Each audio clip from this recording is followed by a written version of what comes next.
So, you're a programmer, but you always wanted to be a musician, to be in the spotlight and to have all the attention you ever wanted.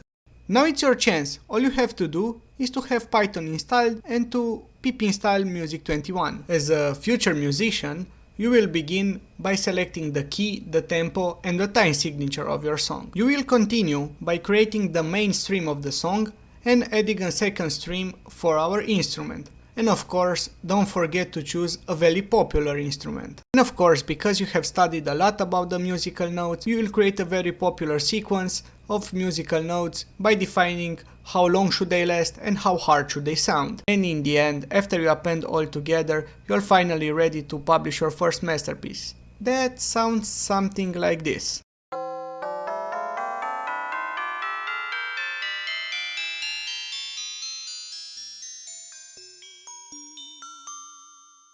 And of course, to create an awesome album cover, and here you are. You're a true artist. You can upload your song on Spotify and dream about your eternal glory. And because you are now very popular, you want to present the whole world the representation of your notes. So you just simply add these 2 lines of code, and with the help of the Lillipod, you can conquer the world. But before you do all of this, don't forget that you learned this from my channel. So please subscribe.